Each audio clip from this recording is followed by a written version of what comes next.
fake motivational poster on the wall about teamwork. The kind of place that screams power, even though everyone knows the guy inside probably cheats on his taxes. I walked in, and Richard was already sitting there, along with another manager, Thomas. Both of them looked way too serious. "Daniel," Richard said, smiling, "we need to talk." Those for words. Yeah, they ruined my life. And that's where everything really started. Because what they handed me next would change everything I thought I knew about this job and about myself.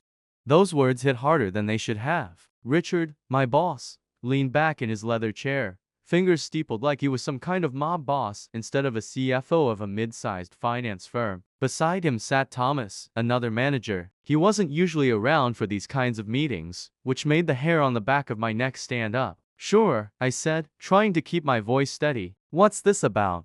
Richard smiled in that fake, politician way of his. "We've got a situation." He slid a folder across the desk toward me. I hesitated before opening it. Inside was a single sheet of paper. My eyes scanned the words once, then twice, then a third time because my brain refused to process it. It was a statement saying that I acknowledged responsibility for a missing $10,000 from client funds. I laughed, thinking it was some kind of sick joke. "This isn't funny." Neither of them laughed. Thomas just stared at me with cold, flat eyes. "This is serious," Richard said. "The money's gone, and someone has to be accountable." My stomach dropped. "You can't be serious. I didn't take anything." "No one's accusing you of stealing," Richard said smoothly. "But you're in the best position to absorb this. Think of it as protecting the company, protecting your team." I stared at him, then at the paper again. "You want me to sign this? To take the blame?" Richard's smile never wavered. "It's just a formality. A signature. We'll handle the rest. You won't lose your job. In fact, showing this kind of loyalty, it could work out for you in the long run."